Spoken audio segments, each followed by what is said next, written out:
So, I don't think any of us playing in the tournament are surprised to see Link in the Sages band. They are kinda just... maybe not quite the big one of this tournament, but also not big one, if that makes any sense.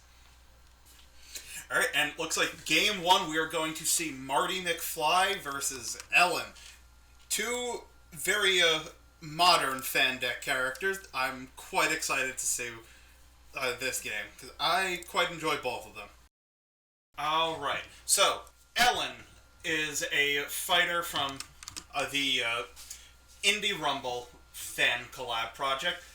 Ellen's ability is basically a weaker form of looking for trouble. Whenever she attacks, after the cards are revealed, Ellen can deal a point of damage to herself. If she does, the opponent is forced to return their card to hand and defend with a different card.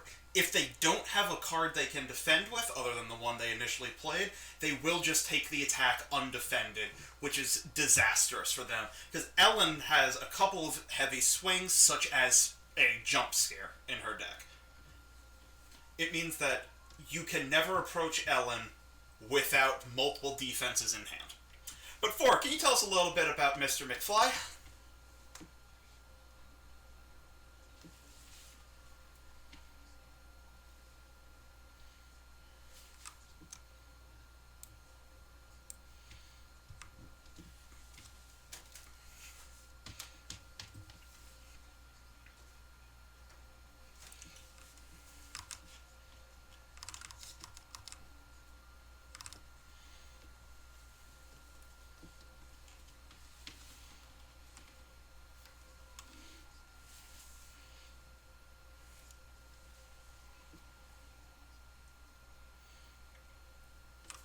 Yeah, Marty can end up playing...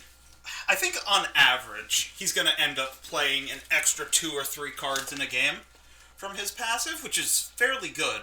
But most notably, with Marty, I think Marty has a bit of a reputation for a couple key cards he can recur. Either out of time, his unique cancel that also ends turn, though it's only at a 2 value, so it's nothing super crazy, or his myriad of movement effects, such as Hitch a Ride, which is just dash, but when removed from the time stream, also allows him to move up to 2 spaces, I believe?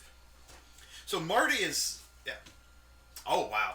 Yeah. Marty is incredibly hard to pin down. So even though his defenses aren't particularly good, the opponent isn't going to get many chances to lay damage into him. Yes. Okay, Four, can you try talking? Yes. Hello. And likewise, Ellen is also bringing a sidekick, Viola, the actual protagonist of the Witch's House. Unlike Doc Brown, she is a mere melee, but unlike Doc, she has a full 9 points of health, meaning she's very hard to kill. Alright, we see fairly good interaction for Ellen here, with I Want a Friend into Bulletproof Vest. I Want a Friend is a very good card. It's a 3-verse with conditional 2 ping, but not a very hard condition to meet. Meanwhile, Marty's Bulletproof Vest is basically just Deeds of Valor. So, in this interaction, Viola was able to swing 3 points of damage into Doc Brown for basically nothing. However, Bulletproof Vest also has a time stream effect when it is removed that recovers health, so if Doc Brown is able to survive, he will effectively have recovered the 2 points of health I Just Want a Friend dealt to him. Yep. And then we're going to see Doc Brown play one of his unique cards, Great Scott. It allows him to curate his draw a little bit, it's nothing too crazy. Meanwhile, Viola here is going to be defending with Guided by the House. It is a fairly solid movement defense. It's nothing too crazy out of the gate just yet. Mm-hmm. But I don't think Doc Brown was playing Great Scott for the number. No, Great Scott was absolutely just being played for the card draw. But For our viewers at home who might not be super familiar with the deck, Viola does have the largest print numbers in the deck. I believe she has 3 print 5s. I can't recall the effects on them because it's been a minute since I've played Ellen's deck. But so with only 2 health, I don't expect Doc Brown to be surviving much longer. See, speaking of the 5, which is, oh lord, this is just, at worst, it's a commanding impact, but it's a commanding disengage. However, Doc Brown played Stuck in the Past, which is a card that allows him to remove cards from the time stream to add the boost value to his card. So Doc Brown survives a print 5 and lives to see another turn because of the forced disengage on when you're gone. Ooh, we see one of Ellen's more unique cards here, Projection. It allows her to take a card from the top of her deck and attack any opposing fighter. So, regardless of range, Ellen can find you and might not have a chance to hit back. Though, if Marty has one of his defensive movement effects in hand, it's possible that Marty... Oh, shoot. We're just going to see Doc Brown die. Never mind. Yeah. And that is an Imprisoned Spirit, which is basically Widow's Bite. However, because of how the time stream works, any card Marty discards goes to the time stream, so Marty isn't completely hosed on value here. No, but I would like to note, Imprisoned Spirit is a lot nastier than Widow's Bite is because of Ellen's effect. Being able to force the opponent to take back their original defense and play something else means that she can basically guarantee the discard on that. And, okay, we see Marty's unique blind boost, Nobody Calls Me Chicken. Discard the top card of his deck and adds it to the flux. But it doesn't just blind boost, it would also trigger any time stream effects, though we don't see any here. Ooh, that's another Viola 5 into Marty's rather squishy 14 health. However, it was the first action into an out of time, so Marty's going to be able to stop the bleeding. Yes, but are you too upset about that? Okay. Actually, oh no! Oh, that's awful. Marty loses the second copy of Out of Time to Nobody Calls Me Chicken. He's gonna have to make a pretty difficult choice here. Either he gets. I imagine he's putting back an Out of Time. He's gotta. I don't think he has much of a choice. Normally, I feel like Marty wants to take something a little more proactive, but with 2 out of times in there, you don't have much of a choice.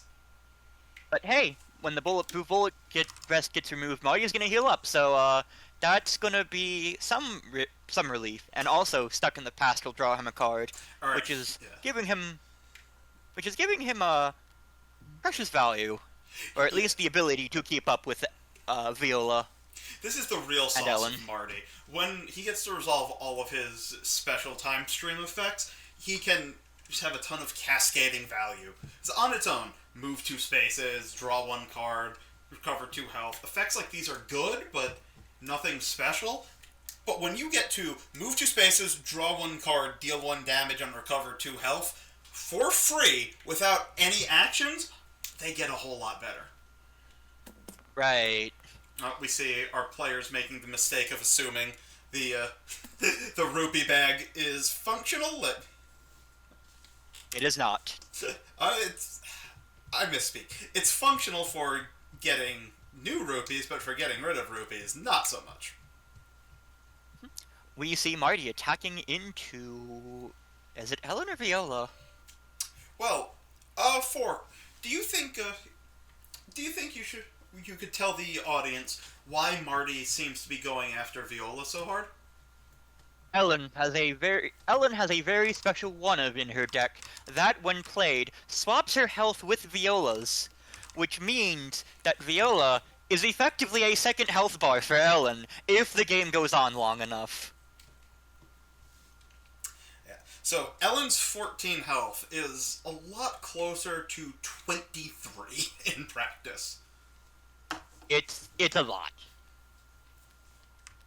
Ugh, and And that's a fainting the faint into a chicken. chicken. I think that's all of the chickens Marty can play unless he chooses to take the last one back from the time stream. Yes. So, it's a little early, but I do have to ask this question. What is Marty's win condition with all of the chickens gone? Faint, punish. He has a print 5 that he can use to punish the other two feints, and maybe that'll allow him to get his really telegraphed swing Back to the Future in play. Ugh. That's two more. That is all of the Viola 5s played in the first half of the deck, which is incredibly good for Ellen here. Yeah. So, you can't see the player's hands on screen right now, but Marty's working with only 3 cards after this attack to Viola's 5? 6? 6 if he chooses to face tank. Yeah. Okay, well, we do see the 5, but unfortunately, it goes into what is effectively a counterpunch. So, Yeah, that's not pretty for Marty. no. But, correct me if I'm wrong, I don't believe Ellen has any healing, so whatever damage Marty can get will stick. As long as any body switcheroo antics don't happen, that is. Oh, we see the lens of truth coming out here, which is not pretty. It's effectively an actionless what fools these mortals be, and quite honestly, there are no other items in the Kakariko shop that come anywhere close to this level of effective. Lens of Truth is just so backbreaking every time it comes into play. You do need to win 3 combats to get it before your opponent can, but everyone's basically racing to get their hands on a nuke. Yep, and then we see Ellen playing her second copy of Projection. Yeah. Which is not great for Marty here, because Marty specifically got out of Ellen's zone. And this is an Imprisoned Spirit going into Bulletproof Vest. Ugh. Things are looking rough for Mr. McFly. They are. Still, potentially 18 HP of Ellen to punch through? Yeah, that's not good. Oh, we see Viola going home. Okay.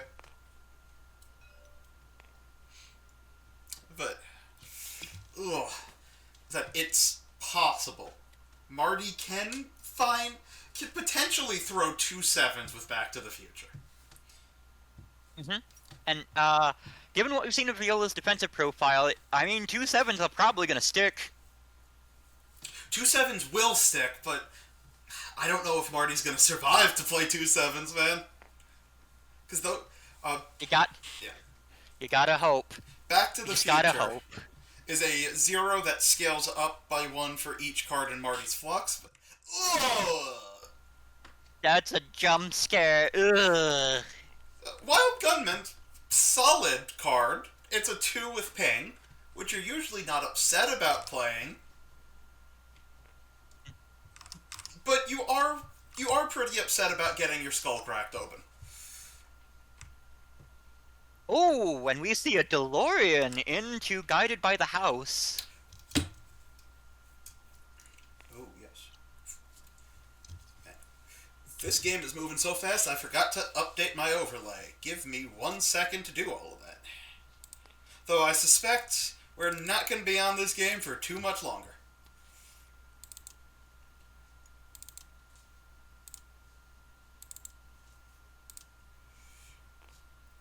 But anyway, I think we're about to resolve a time stream effect.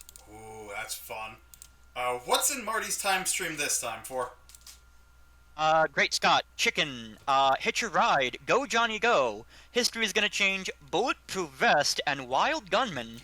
Okay, so you absolutely have to let that bulletproof vest burn. Absolutely, because otherwise you're not gonna have the health. correct. But otherwise, you're getting back that Go Johnny Go because you just need the print 5, right? Think so? Yeah, you need the damage.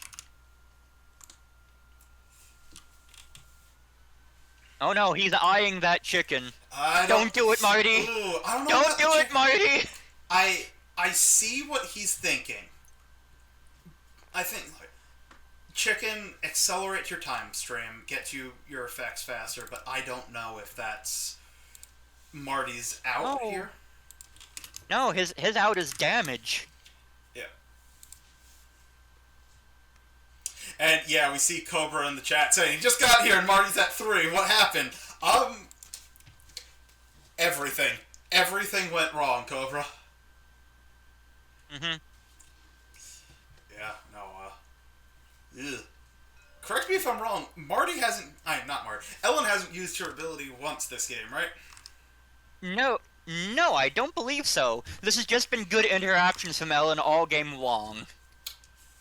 And to answer Flem's question, yes, I believe Marty did draw from the DeLorean based on the hand size. But... Okay. Yeah, no. Marty is, Marty's running... He needs to find his damage now. That really needed to have been a Back to the Future. Okay, we will see the chicken immediately get played. That's not great. So, Marty effectively burns his print 5 to turn chicken into a 5. It is a 5 with movement, but again, not what you want to be seeing. No. I will say, Ellen's starting to get to the point where she needs to start thinking about finding that scheme. Because with only 7 health, we do know that Marty has the Back to the Futures in there. If he can pick up a couple more points of damage from somewhere, maybe get an action chain going, it's entirely possible that Ellen dies before she can do the body swap.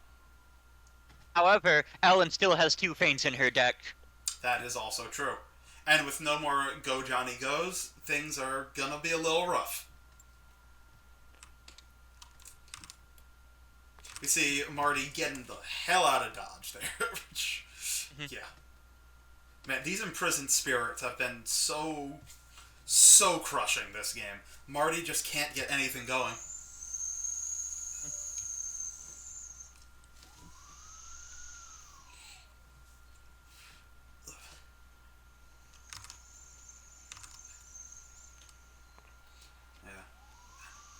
That, and like I said before, that Lens of Truth ripped out Marty's out of time, which not only would have stopped that jump scare from happening, but also would have been could have been a pretty crucial end turn, which...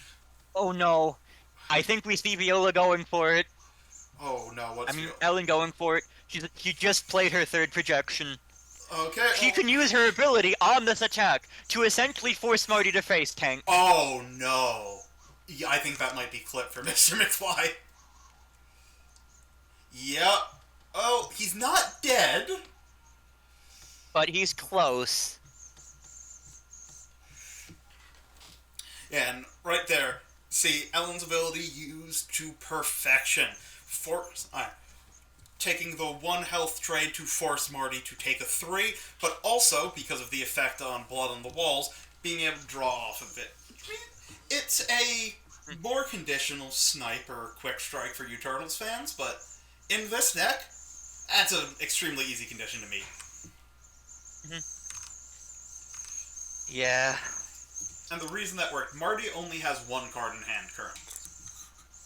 And, I know in our previous games we've harped on about pressing on the gas, but in times like these it's important to know some trigger discipline, because Marty wouldn't be in this position had he just spammed chicken all game. Well, Marty did seem pretty dedicated to playing chicken. And I think he's paying for it all over the long term. So, in the meantime, we did see... Oh, we see Kakariko falling into the void. Understood.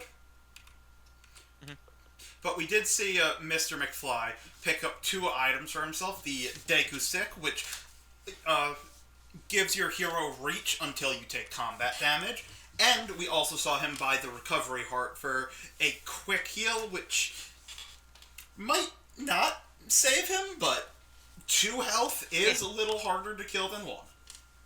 However, oh wait, and Ellen is out of her I Want a Friends. Yes. So he doesn't need to worry about counterpunch anymore, for what that's worth. But he should still think about if Ellen happens to find her last jump scare. Yeah, no, if that happens, Marty's probably toast. Yeah. With 9 cards in deck and 2 in hand, it's getting increasingly more likely that she has everything she needs to close out the game. And unfortunately, I think Marty's hopes on this game are hoping that Back to the Future dodges faint. Well, we see her boosting in, and there's the jump scare. Yeah, Marty, it doesn't matter if Marty removes Hitch a Ride from the Flux, because it's only a boost too. So, Stuck in the Past will only shift up to a 4, and then jump scare is guaranteed to kill over the top for exact lethal. And that is our game 1, ladies and gentlemen. It's a rather dominating win for Ellen, I'd say. Wouldn't you agree, For? I would agree, but I also think Marty could have probably hitched this out with some better play. What would you have done differently? I probably just would have played a little bit slower. I probably wouldn't have played so many chickens. You notice one card Marty had, History is going to Change, which just puts the oldest card in the Flux on the top of his deck. And that would have given Marty a lot more cards to play with, because if Ellen is forcing me to block with stuff on the beginning of the time stream, I can just put it back, have more blocks. Yeah. And just a quick look at... Oh, never mind. Ellen still had plenty of cards left in her... Still had plenty of cards left in her deck to kill Marty with. Yeah. That was unfortunate start to the set for Siranto, but sometimes you're just going to get washed. All you can do, get up, shake it off, and kick ass in the next one. So we move on to Game 2, and our matchup appears to be... Can I get a drum roll in the chat, please? I'm not entirely sure what this thing is. Apparently it's irrelevant. Alright. On the Technodrome, we are gonna have Yuji and Toto versus Zeri from League of Legends. I am excited. League of Legends, disgusting. Yes. So, while our players are getting set up, I'll go ahead and start with Zeri. Please, because I would love to talk about Yuji and Toto. So Zeri is unique in that whenever she takes the scheme action, she has a unique scheme called Living Battery that is essentially permanently in play. She can, as one of her things, discard an attack card to resolve Living Battery, which resolves the after combat effects of whatever card she just discarded, and also slaps an action gain on top of it. So she can do things like, I'm going to move up to 4 spaces and gain an action, or she also has a double attack, which she can also do, so she can just slap a double attack on an action. She also has cards that gain action on top of that, which are conditional. So if she fulfills a condition, she can discard the card, gain an action off of the after combat effect, and then chain it off the action gain from Living Battery to essentially Master of the Hunt. In case you haven't noticed, Zeri very much likes to gain actions. Understandable, though. Meanwhile, on the other side, we've got Yuji and Toto here. Yuji and Toto have a very simple ability. At the start of any player's turn, you can have any 2 fighters in Toto's zone swap spaces. On its own, it's not that strong of an ability, but when you start to see what the deck does, being able to mess with your opponent's movement, jumping right into it. See, Acclamation of the Soul, the deck's cancel, which only triggers if Yuji starts in a different space, but I said before, with this ability, that's a very easy condition to meet, and it draws you 2 cards for the trouble, which is fantastic. As for Zeri, We saw her discard a piercing shot to Living Battery into a Spark Surge, which unfortunately did get cancelled and stopped a little bit of her momentum. But not that much.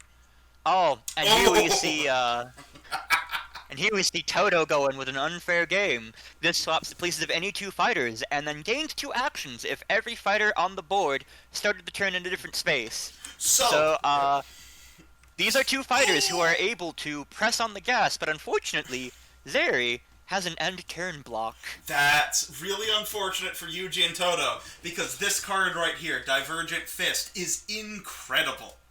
It's a 4-value attack that, if you win, immediately goes into a 3-value attack after the combat, giving the opponent no time to breathe. But we see Zeri using Living Battery and discarding Ultra Shock Laser, which deals 2 damage to Toto and Yuji. For a free action, that's pretty good. Ooh. And then Zeri rips a Burst Fire into Toto, who does block with a 5-value Momentous Shift triggered by the ability, but Let Her Rip is just a straight 2-2 double attack. So Momentous Shift is wasted. Burst Fire is an X4 in this deck, and Zeri has a lot of ways to recur it, so if she wants to, she can throw as many as upwards of 13 bonus attacks. Yeah, that's kind of how Zeri plays in League of Legends. I'll be real with you, for. What do you people do with your spare time, I swear? Well, I don't play League of Legends. I just know people who do. And it's an unfortunate illness. I hope they figure out how to treat it soon. Alright. Yuji and Toto taking the time off to double maneuver, giving Zeri much-needed breathing room. However, she may not even need breathing room, as she's already stepping on the gas and going straight for Toto. And I think we see some hesitation on whether to use Living Battery or not. And yes, she does. She's just going to swing the other part of Burst Fire right into Toto. Oh, again! And then it's a momentous shift into another... These momentous shifts are constantly being baited out. This is very unfortunate. Yes, especially because if Toto goes down, not only does Yuji lose the deck's ability, but a significant chunk of the cards in this deck either rely on Toto to be at full effectiveness, or just straight up Toto cards. But with the positioning here, I think we're about to see one of those really impactful cards get tossed into Zeri's dome right now. And unfortunately, Zeri has no during combat cancels, so if this is during combat, she is at the mercy of whatever Yuji and Toto are cooking up. Man. And I think she knows this. See, too slow. The perfect call. Goodness. Unfortunately, too slow is only a 2 of them Zeri's deck, so she better capitalize on this. Well, you say unfortunately, but both of those 2 slows were played for maximum effectiveness, stopping a Divergent Fist, which would have started something great because of the unfair game, and the Boogie Woogie. And ooh, we see Spark is all I need, not only killing Toto, but forcing a discard out of Yuji. And things are looking rough from the other side now. Yeah, Toto is basically a move to make blank character card. That is, really rough. And there he has reach, so she can kite him all day long. As unfortunate as the situation is, I wouldn't count Yuji out of it just yet. We still have 2 Divergent Fists, 1 Momentous Shift, and 2 copies of My Best Friend, a 3-value boostable in the deck. So, Zeri's fairly squishy. If Yuji gets the time to play all of his cards, I think he'll still be able to kill Zeri. It's just an uphill battle with the amount of pressure Zeri can put out. That's the thing. Zeri has 2 more bonus attacks. And we also haven't seen something else, a Print 5 that gains her an action if she deals 2 combat damage. She is still fully capable of just, it's my turn now, going Moth on you, and then just slamming the gas until you just ground down. That's true. However, we haven't seen the best card in Yuji and Toto's deck just yet. See, shift to a Spark Surge. Military knowledge is good. A 4 with movement is good. What if you had both? You have a really good attack. Amen, brother. Cobruh asks, is Black Flash ever relevant in this matchup? For those of you who aren't aware, Black Flash is a 3-value attack in the deck that shifts up to a 7 if the opponent's defense is a 4 or higher. I believe Zeri has 2 4 blocks, but quite honestly... Oh, speaking of... Oh my goodness! That is some advanced callouts right there. Holy shit!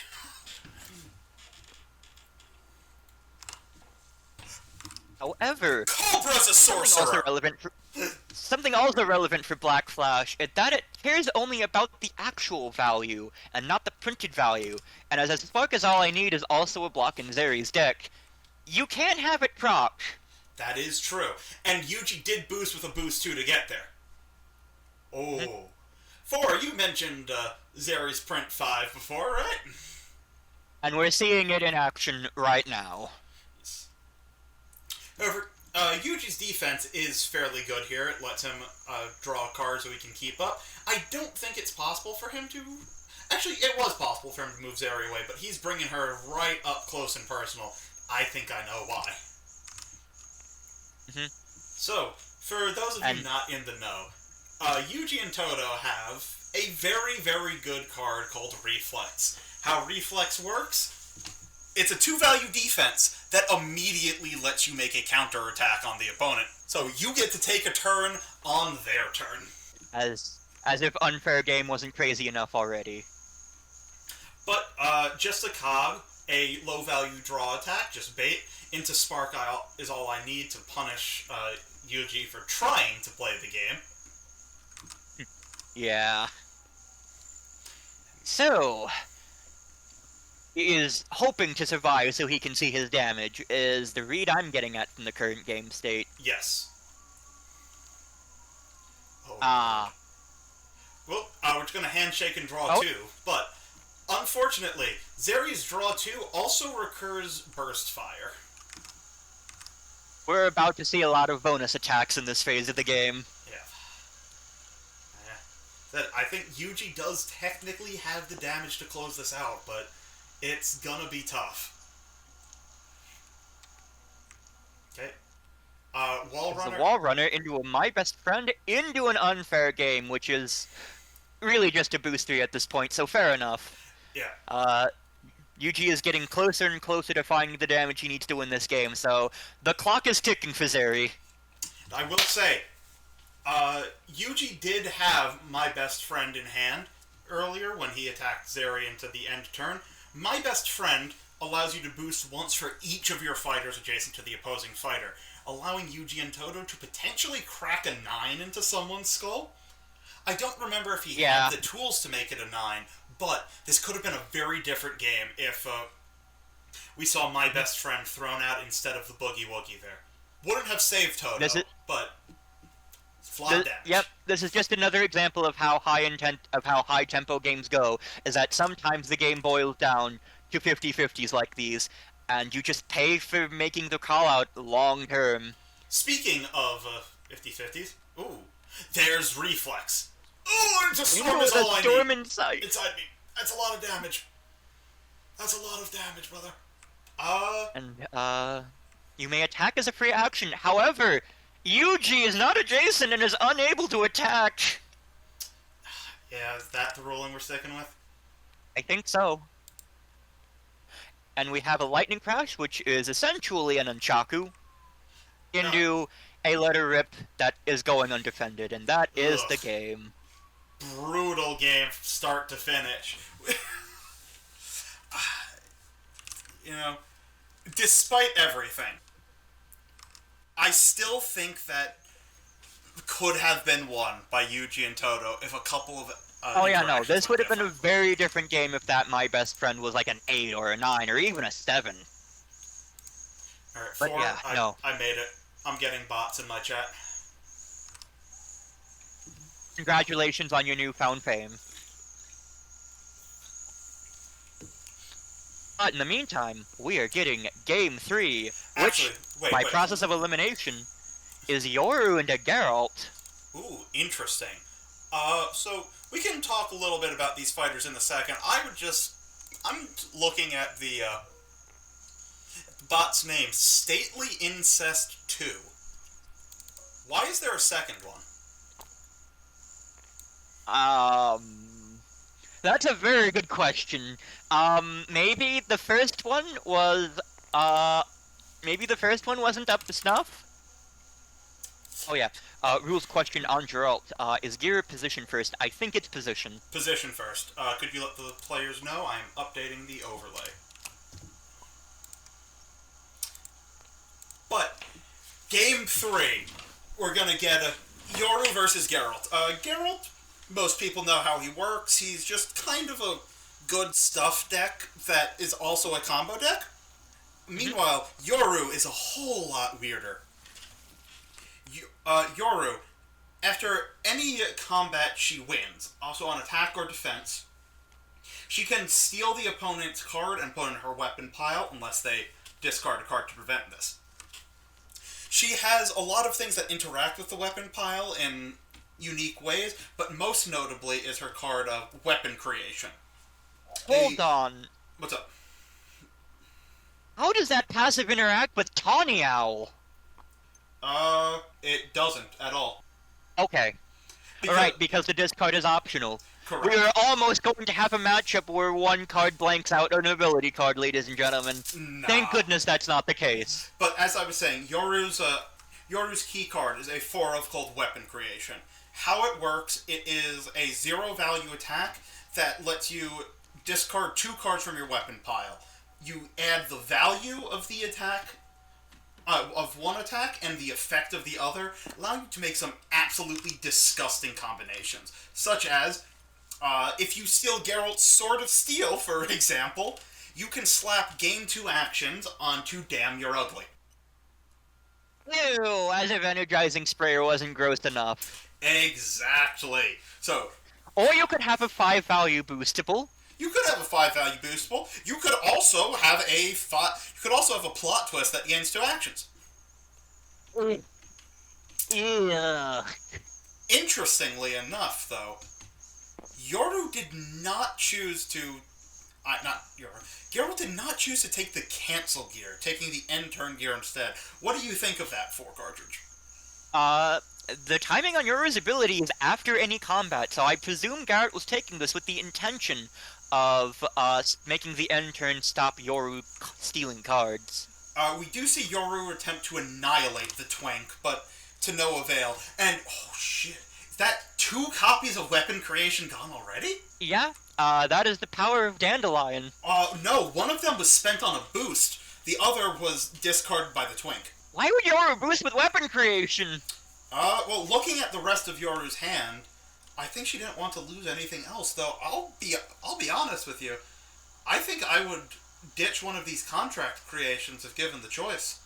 Contract creation being a 2 value blue that either lets the opponent discard 2 cards deal damage to Yoru, or let Yoru recover 2 health. Quite honestly, I'm down to let Yoru recover 2 health and just combo her down. But what if I just attack you with... What if I attack you with a 7 and discard 2? Yeah. But also, tossing This Is Your Reality, a 5 value attack that does let the opponent take one of their weapons back into Dandelion in an attempt to kill him. It's, at the end of the day, going to be a blank 5 most of the time anyways, so I don't disagree with that choice. See, what is Geralt gonna do? A lot of fighters suddenly turn very scary with recursion. We are boosting a Damn You're Ugly. That is... Okay. What is going on here? Very interesting choices by the players. I don't agree with a lot of what I'm seeing, but I'm very interested. Actually, I think I see the logic Sirenta was going for here. Getting Dandelion behind Geralt, attempting to protect our favorite Twink. Damn You're Ugly into... A Spinal Cord Sword. Okay. Yeah, so... And she is boosting it with a War Devil, which means that she will be able to steal damn your ugly. Yes, and I think Geralt has to stop this. I don't think you can let Yoru get a 5-value insight withdraw. Or just a 5-value boost 4. Yeah, fuck that, I say. Nope, Geralt's letting it through. Oh no! Oh no! Well... Oh, okay, no, Geralt is not letting it through. Okay. And we're only losing an annoying tune to stop that, so it's not the end of the world. Yoru, however, is going to boost in. We also lose the plot twist to do so. Dandelion's dead. Dandelion is dead as shit. Yeah. Oh yeah, and because the weapon pile is empty, it is effectively a blank 5. Yep. Again, with 2 copies of...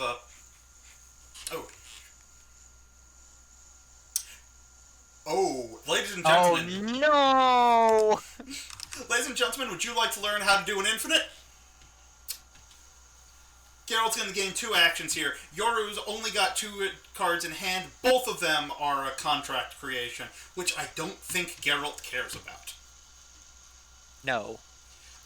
If you're Geralt, the world is your oyster right now. You have 2 actions to attack with. We are going to see Discipline Duelist into contract creation. That is likely no damage, but Geralt will draw a card off of this. Yep. 1 action left for Geralt. What's your play? Are we going to see a tawny owl? We're seeing... Oh, we're seeing Witcher senses. Interesting. For the tawny owl. Into a tawny owl. I suppose Geralt is just planning to continue the combo next turn, since Yoru only has 1 card in hand and can't put pressure back.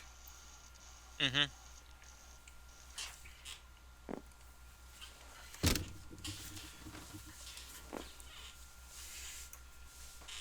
Will we see a boost from Geralt? Almost certainly. Oh, definitely. The question is, with what?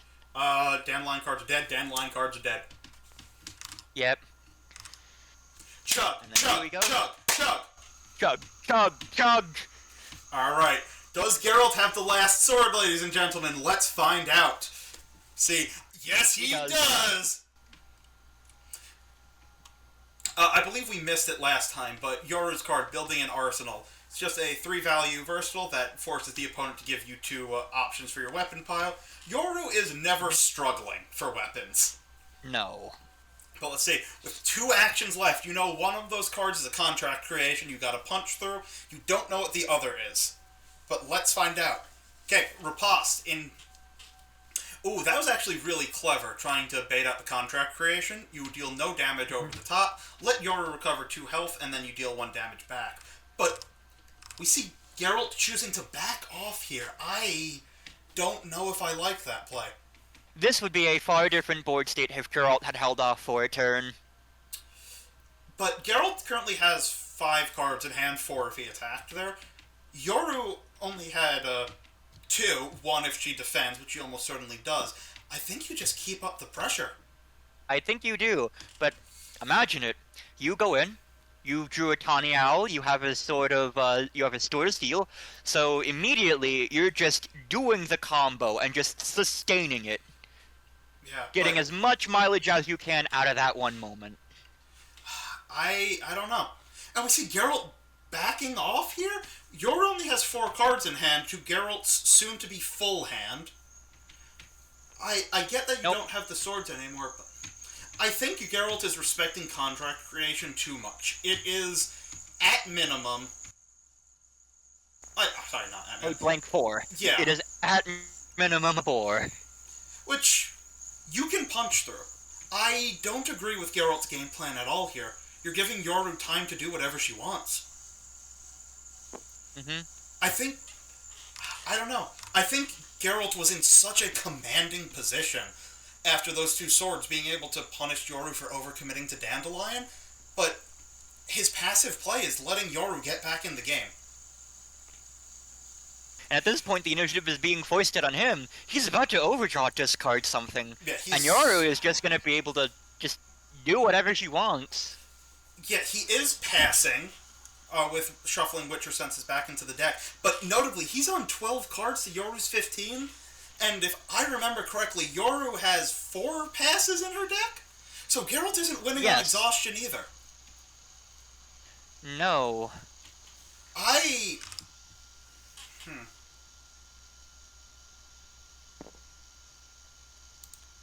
And we see a "your body belongs to me."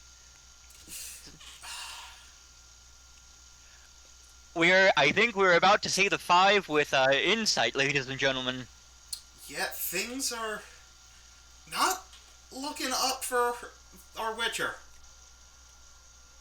And he's digging even deeper into his deck. I'm very curious to hear Sirento's game plan in the interview we do after this.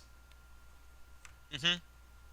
Okay, we see the Ren come out into building an arsenal, which is just a blank 3 right now. It's 4 damage. And that is that's pretty respectable. But then in come the Dandelion cards? Mm-hmm. That's weird. I'd put a sword back at this point.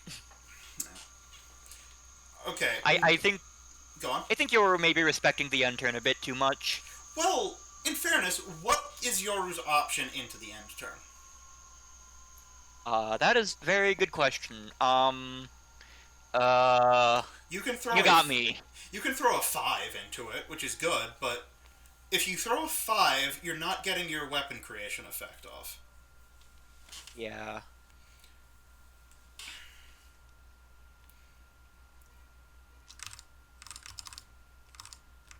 And here's iron into a contract creation. Gerald suspecting Yoru a bit too much. Just let her heal. Don't get cute with it.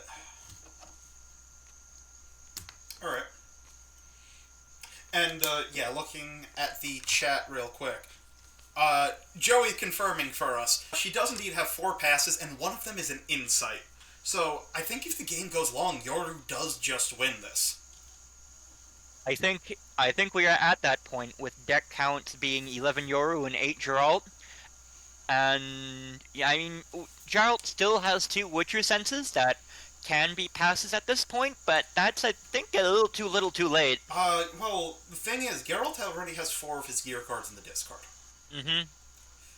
So, maybe he's trying to get 2 swords and then just build up for another super turn?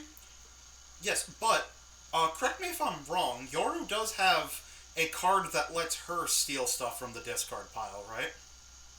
I think so. I think that is building an arsenal. No, Arsenal lets the opponent choose. Oh, great interaction for Yoru. Spinal Cord Sword into Armor of the Forgotten Wolf. It's a 3 value end turn, but Yoru gets to throw a 6 here. Yes, 2 attacks and 2 schemes that let her take stuff from the discard. If Yoru wants, she can just steal those swords and deny Geralt anything. Mm-hmm. Okay. It's going to be 2 damage from the Disciplined Duelist, but their happy ending lets Yoru keep up, and quite honestly, I don't think Geralt has what he needs to kill right now. No. We see Yoru returning the cards to count as winning the combat so she can steal the Disciplined Duelist. Which is fine play for her. And yeah, just 8 cards in deck, 10. Down on hand, down on deck. It's looking rough. Okay. Well, the decks are starting to equalize a little bit, but again, Yoru still has 3 passes in the tank to Geralt's 2? 3 max? But the thing is, what does Geralt have to be... Does Geralt have to be wary of anything? Like, where is Geralt's damage now? I don't think Geralt has damage left. That's my problem. So, hopefully, he holds Yoru off in an attempt to equalize the deck count and win just based on having more health? Maybe? Okay, weapon creation. No. Remember, the end turn will stop the after combat of whatever slaps onto this. So, it's just a 4. It's 1 point of damage, sure. But that's also the... Joey, can we get a quick confirmation? Does end turn stop Yoru ability? I would say no, because it doesn't stop Shakespeare or Loki ability, but I would like an official confirmation. No, it does not. That makes sense. Oh no. This may have been a Wolf Battalion matchup. I think it might have been. But then again, what is Yoru going to do with Armor of the Forgotten Wolf? Oh, faint into the Igni. How does Geralt win this? You have to be asking that right now if you're Geralt. I don't know. You use Witcher senses to recur the end turn armor. You can't. And it's not on your discard pile. Right. Crap. You recur the swords and hope that you deal enough damage that you go to empty decks and win that way?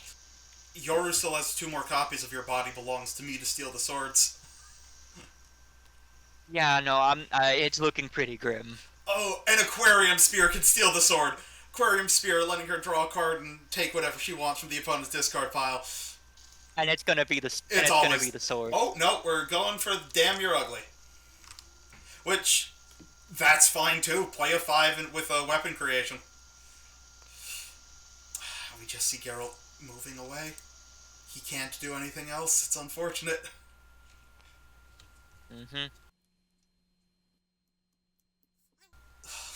This is rough, man. With Tawny Owl down, Yoru's Insight Scheme does come back online now. I don't know if she's been sitting on this for a while or not. But she is boosting into reach your ult.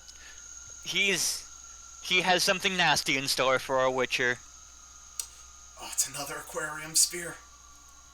And she's going to steal a rend. Ladies and gentlemen, we may see the 5 value boostable. Oh.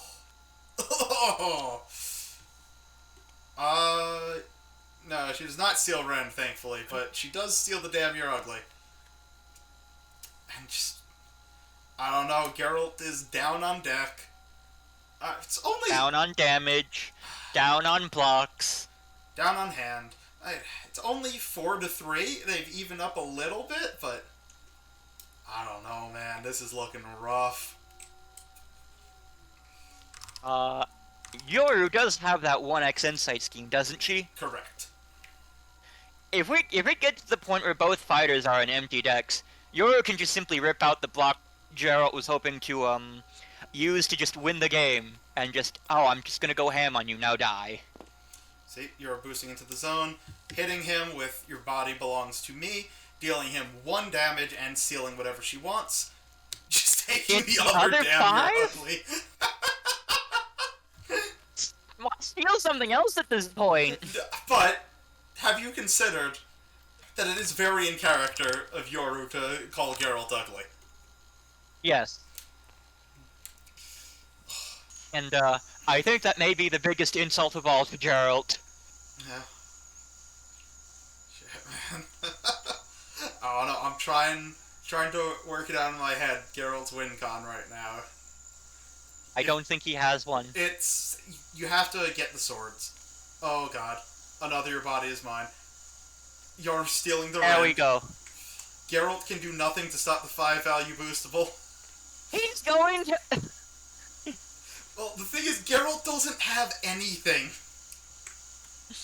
Oh my god. And there goes the insight! Oh no!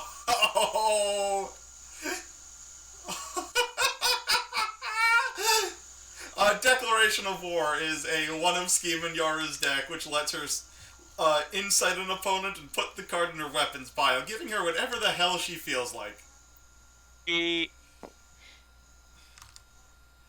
Oh no, and yeah. With your senses, and then pass. Pass is one word for it. I pass on my existence. Good news, Geralt, the decks are empty! Bad news. Everything else. Yoru's still got 2 feints to block with, so even if Geralt tries to go for a sword turn, he can't do anything. And yeah, by now Yoru's guaranteed to have a weapons creation, so you just pop that 5 value boostable and kill Geralt right here and now.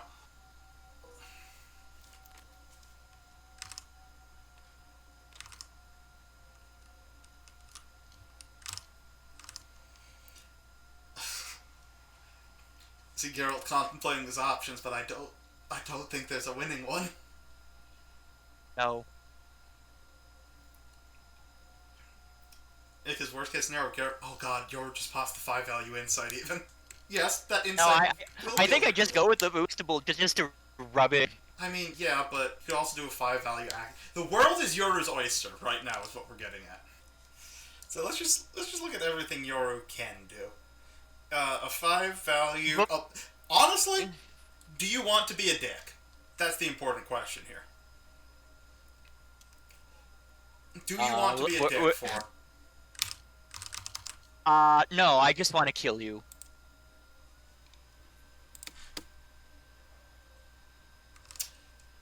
Okay, fair enough. But if you want to be a dick, you could just burn 2 copies of Damn You're Ugly. You could. But no, it's going to be a 5 with action gain.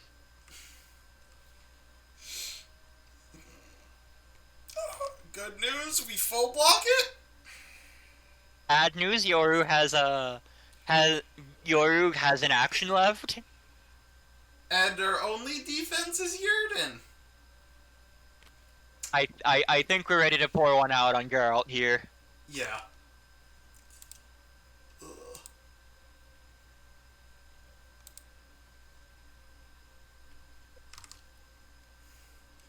Alright, we see the Spinal Cord Sword boosted to 6. And then Yoru moves 5 spaces, and that's functionally the game.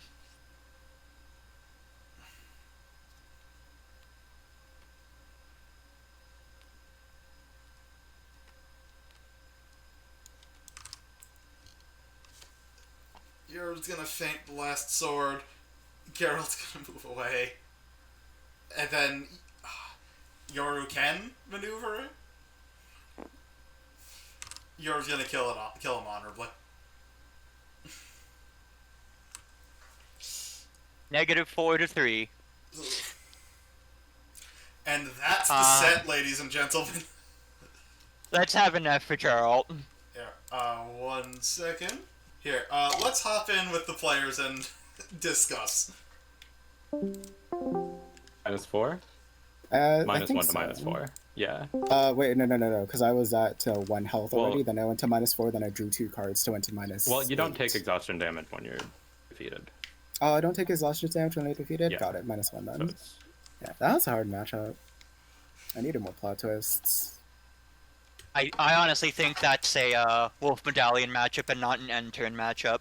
I totally think it's a Wolf Medallion matchup, but also it does mean, since Geralt is not adjacent to Geralt, I get to swing 5 ignore value. Yeah, which is not something I want.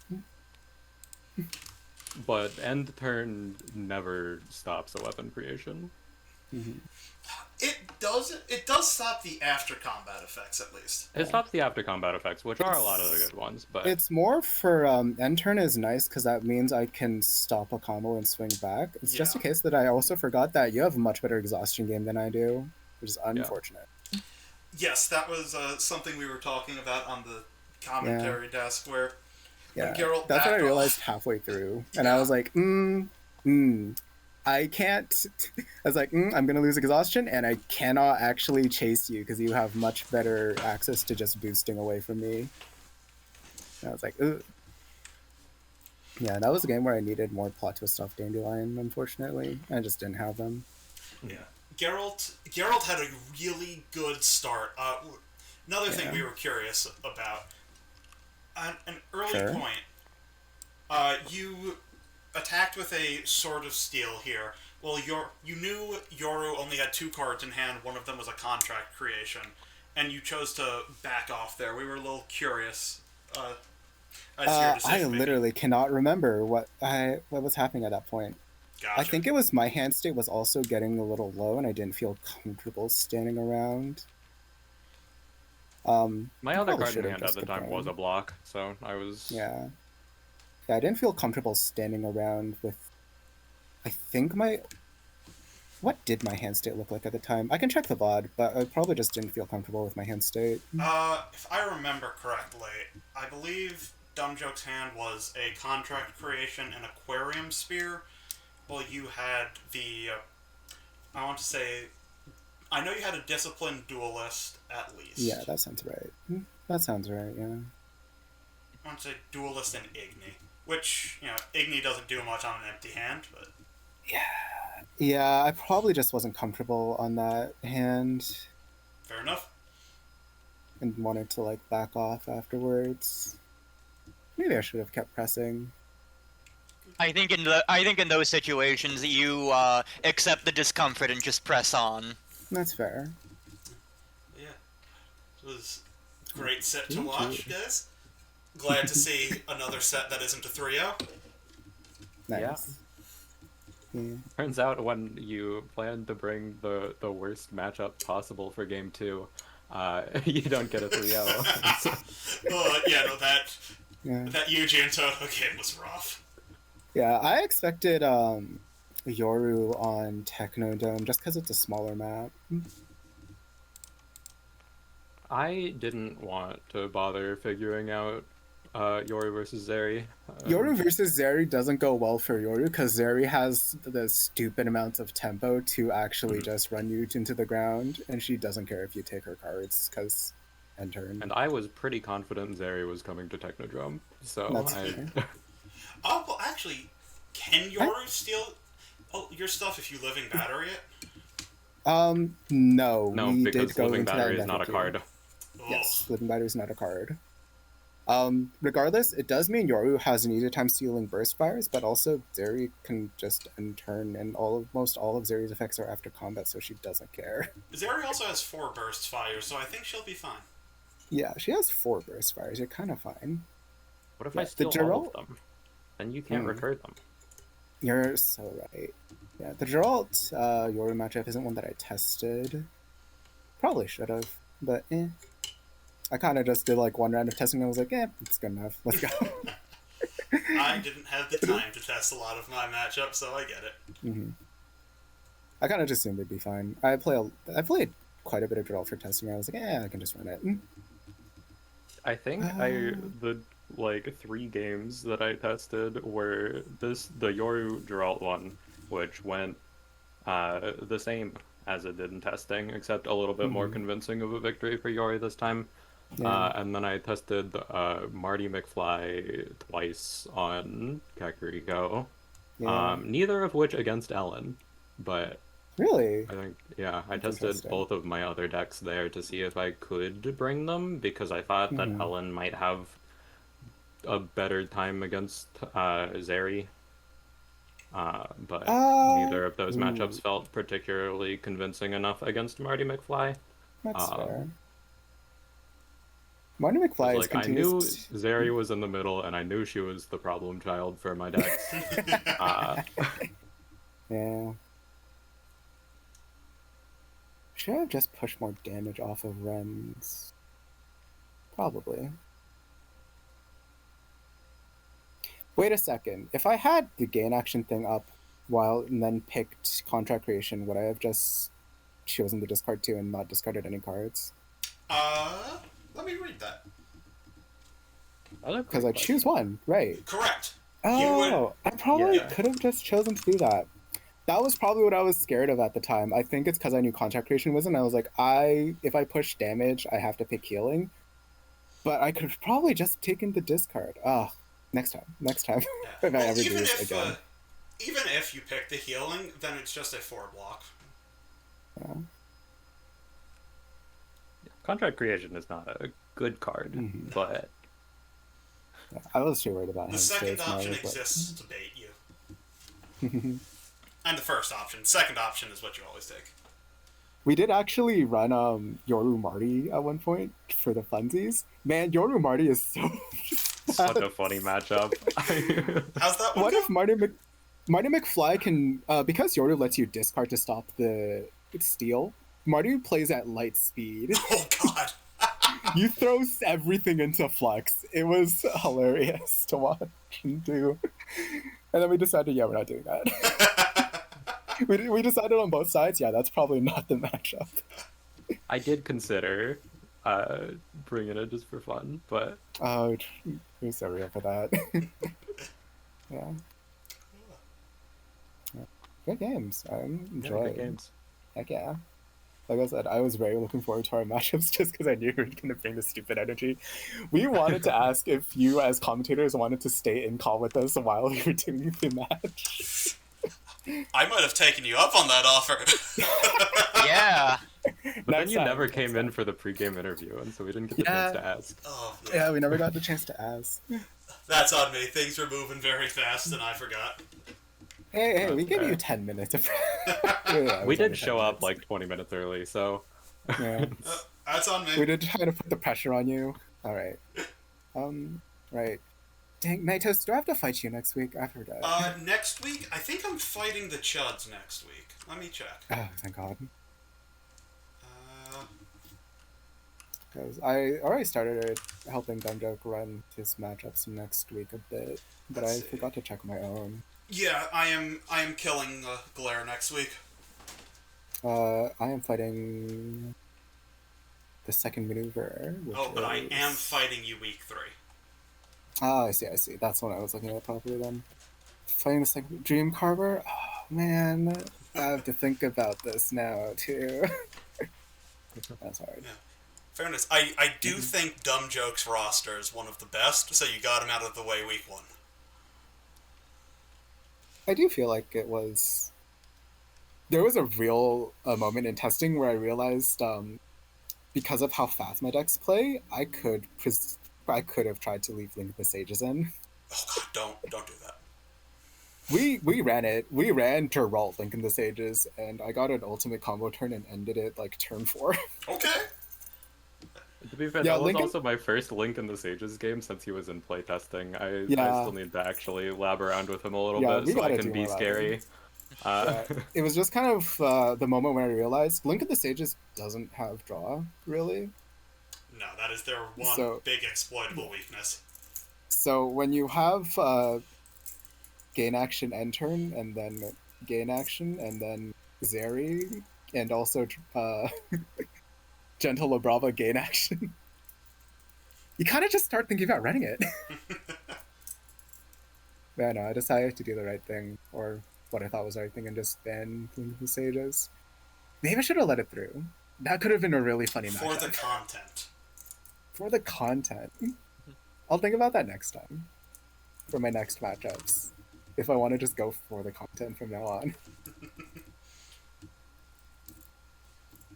Alright, Dumjoke, did you report to Nov, or should I go do that? I'm typing it out right now. Heck yeah. Tell me if you need the healths.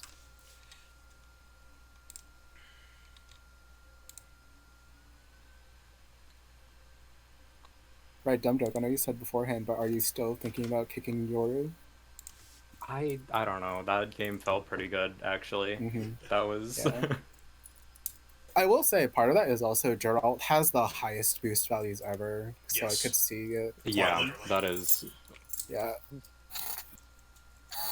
And also has... Yeah. But, yeah, no. Like, hey, that game felt good. Oh. Maybe. Oh. That was also a game where you were down, like, 2 contract creations. Yeah. Or 2, Sorry, weapon creations, yeah. I will be ending the stream now, but thank you everybody for watching, and thank you to the players for letting us commentate your game. Yes. Alright. Okay. I will see you guys around. I look forward to seeing your